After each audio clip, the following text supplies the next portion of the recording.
Hey there guys, this is Flamzeron, aka YouTube's Tosuke.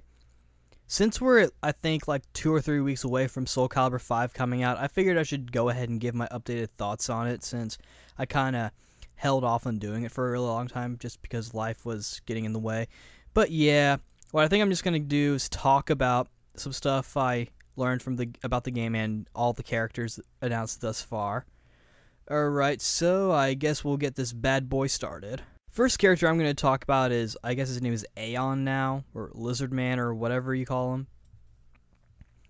I kind of like how they're kind of giving him his own identity now instead of just calling him the Lizard Man. I don't know how it was in the Japanese version, but I'm pretty sure we being America and Europe, have gotten 2 different lizard characters, different from the original, and I don't know what the status is now.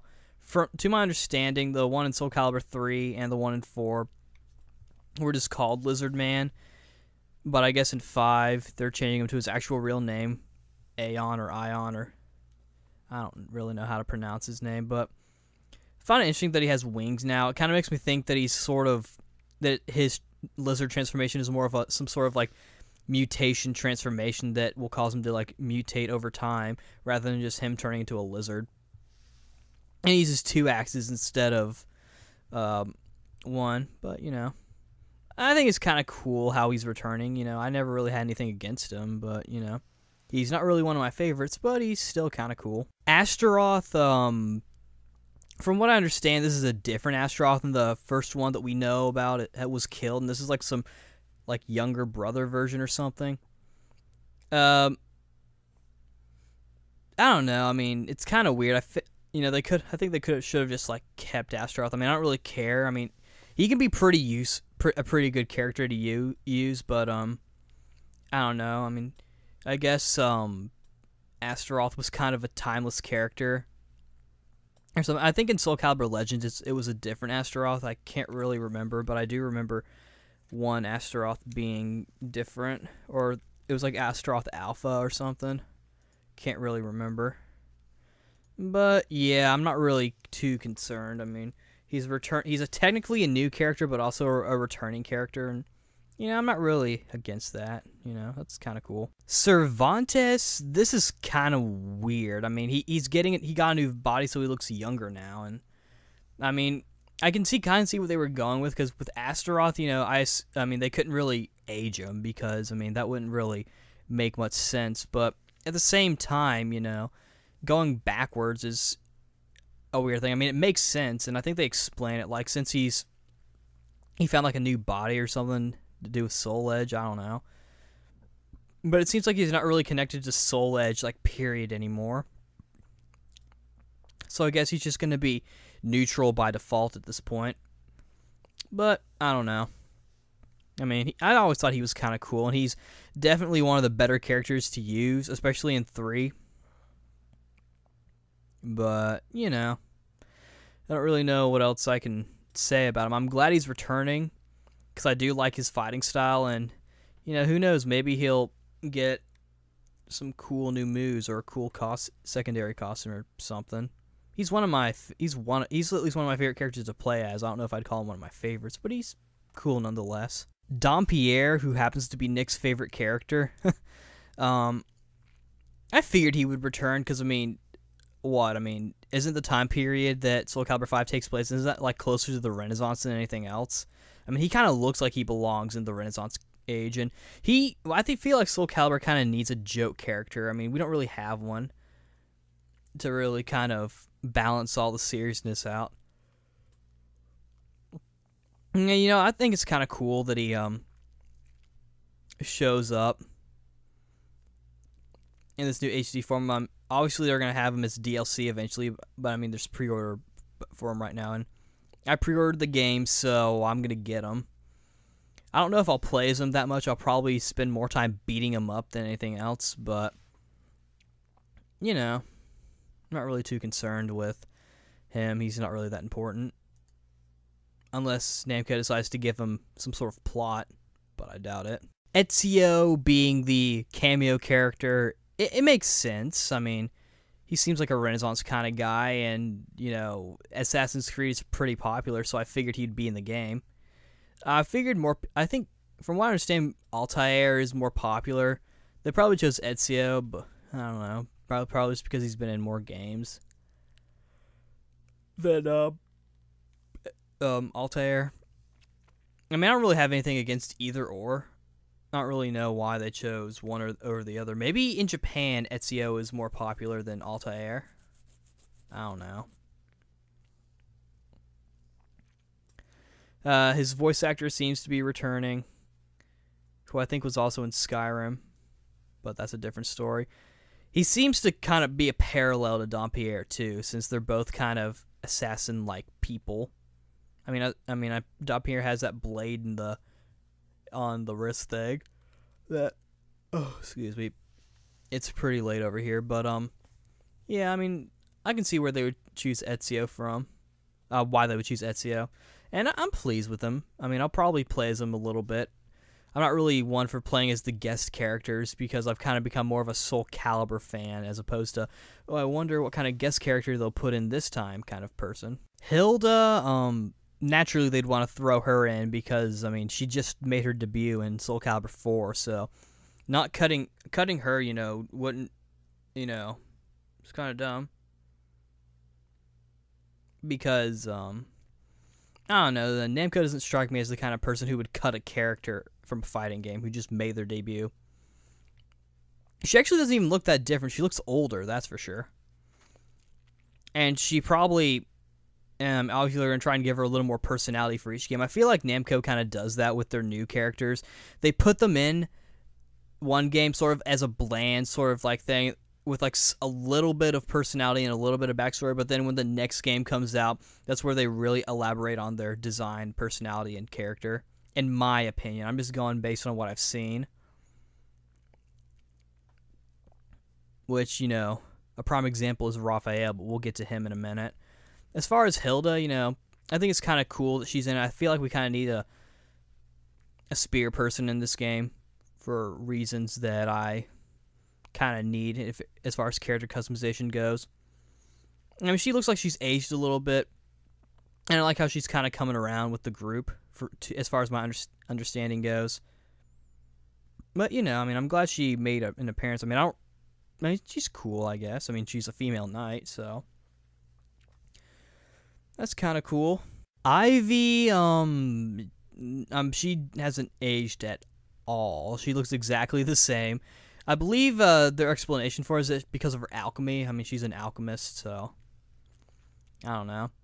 She seems to look a little more conservative this time around.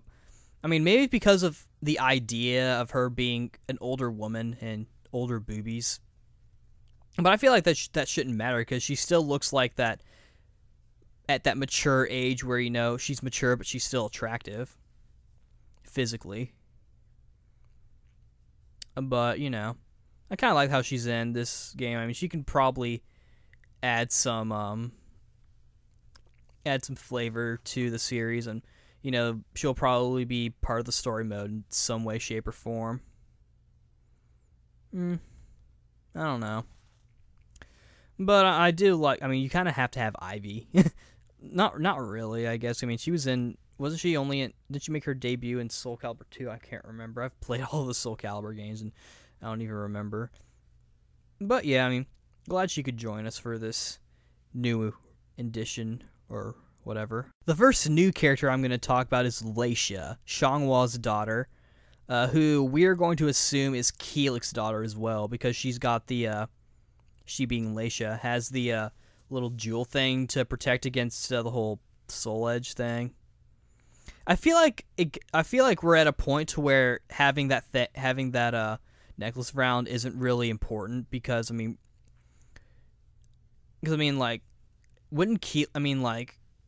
shouldn't my point being wouldn't, I guess Laisha's not strong enough to fend off against soul edge, because you see other characters who don't have some sort of protection and they seem to handle the whole soul edge thing fine. Maybe it's just because that I guess Keelik kind of came in contact with soul edge. I don't know.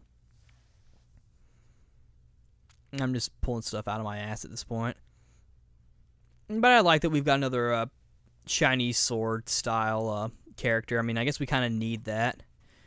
And this game they're using to introduce a ton of new characters. I mean, it's kind of like the SoulCalibur 2 of, the old SoulCalibur games, with some old characters returning, of course.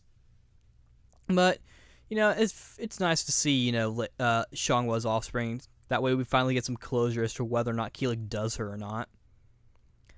But as far as Laisha on her own, we don't really know too much about her, I don't think. I haven't read too much about her, so I don't really know what her personality is. Maybe she'll be like a more feisty Xianghua, I don't know. She almost strikes me as like a Talim kind of person, just based on how she looks. I don't know. But I mean, she's alright, and she'll probably be fun to play as. I mean, if she plays like Xianghua at all. Now, Maxie, I'm a little concerned as to why he hasn't aged either. I mean, he was under the influence of Soul Edge, so that might have something to do with it.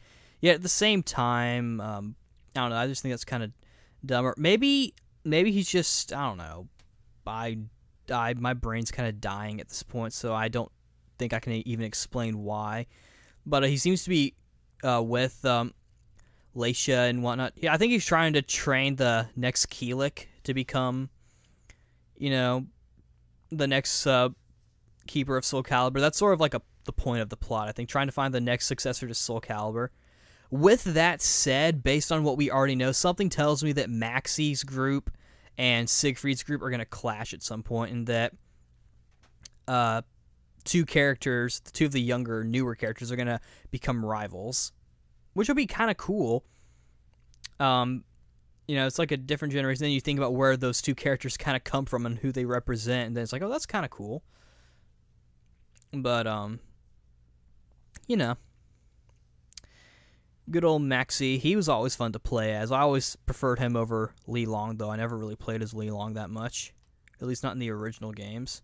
But yeah, I'm glad Maxie is back, and he doesn't even look any different, so I don't know, maybe he just took a really long nap in between 4 and 5, and he's like, hey, I'm up now, or something. I don't know. Now, we can't even have a SoulCalibur game without Mitsurugi. He has to be in a SoulCalibur game. He's been in every single SoulCalibur game, and he has changed appearances slightly throughout every single one. Heck, even in Soul Blade, he didn't even have facial hair. And he just kind of got a stubble. Like, I kind of like that. He's kind of gotten facial hair, like, throughout, the series. And, of course, now it seems like he has an actual beard. I kind of like how he's in this game because he seems to be a mentor at this point. And I also find his story kind of funny. Basically, from what we understand, after SoulCalibur 4, Mitsurugi gave up on the whole Soul Edge and SoulCalibur thing, and he started up a farm and started doing farming. And then he just overheard two people talking about stuff, and he's like, blah, blah, blah, blah, blah, SoulCalibur. And then Mitsurugi was like, what? And so he sold his farm and went off to Europe to find SoulCalibur. And so he's going to go find SoulCalibur, and assumingly he's going to speak in English. People not to kind of get off on a tangent, but people probably wonder why they don't do what they do in Tekken, where they have characters speaking their native language. I don't even think they do. I think it's either Japanese or English. But I feel like with this, it kind of makes sense because characters are traveling. It's not like Tekken where everything's sort of in like a central area or there's very little traveling. No, that's just me.